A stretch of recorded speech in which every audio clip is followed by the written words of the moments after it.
नाशिक आणि अमरावती इथे घडलेल्या कथित लव्ह जिहाद प्रकरणानंतर राज्यभरात विविध प्रतिक्रिया उमटत असून या घटनांच्या निषेधार्थ ठाणे रेल्वे स्थानकाबाहेर सकल हिंदू समाजाच्या वतीनं जोरदार आंदोलन करण्यात आलं। या आंदोलनात विविध हिंदू संघटनांचे पदाधिकारी, कार्यकर्ते आणि नागरिक मोठ्या संख्येनं सहभागी झाले होते। आंदोलनादरम्यान आंदोलकांनी घोषणाबाजी करत संबंधित घटनांबाबत संताप व्यक्त केला। तसंच अशा प्रकारच्या घटनांना आळा घालण्यासाठी कठोर कायदे आणि प्रभावी अंमलबजावणी करण्याची मागणी केली। समाजात अशा प्रकारच्या घटना वाढत असल्यानं नागरिकांमध्ये भीतीचं वातावरण निर्माण होतंय असं मत काही आंदोलकांनी व्यक्त केलं। पोलिसांनी आंदोलनाच्या पार्श्वभूमीवर ठाणे स्टेशन परिसरात बंदोबस्त ठेवला होता, त्यामुळे कोणताही अनुचित प्रकार घडला नाही। आंदोलन शांततेत पार पडलं असून यापुढेही अशा घटनांविरुद्ध आवाज उठवण्याचा इशारा आयोजकांनी दिला आहे। अद्यापही महाराष्ट्रात सुरू आहे आणि मुख्य आरोपी जो आहे तो अद्यापही फरार आहे।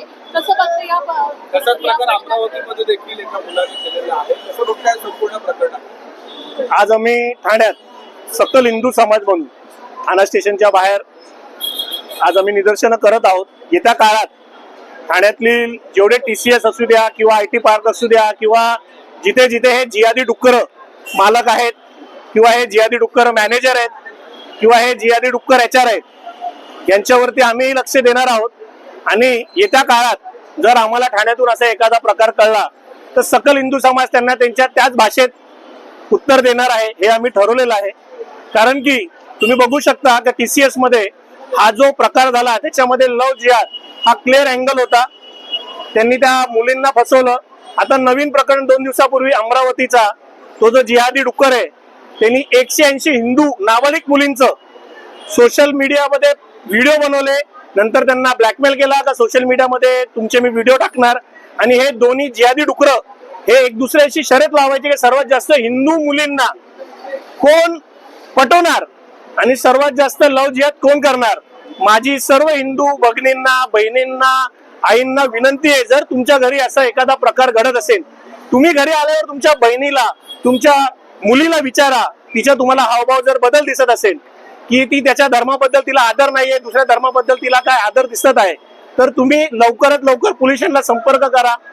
आज जे आपले हिंदुत्व जेवढे लोकांना वाटतं की लव्ह जिहाद हा थोतांड आहे, त्या हिंदू लोकांसाठी, सेक्युलर हिंदूंसाठी हा एक सर्वात मोठा सबक आहे का त्यांनी याच्यात बघावा की लव्ह जिहाद हा खरं एक फॅक्टर आहे।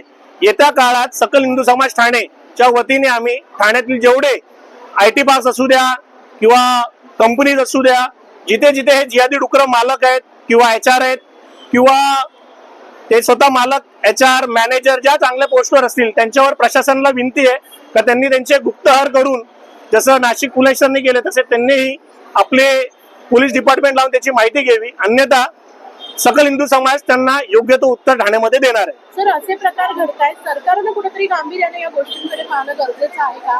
काही कायदा निघणं गरजेचं आहे का? लव्ह धर्मांतरचा कायदा आलेला आहे आणि सरकार गांभीर्य आहे यासाठी आज तुम्हाला TCS आणि अमरावतीचे विषय दिसत आहेत आणि यांच्यावरती गुन्हेही दाखल होत आहेत।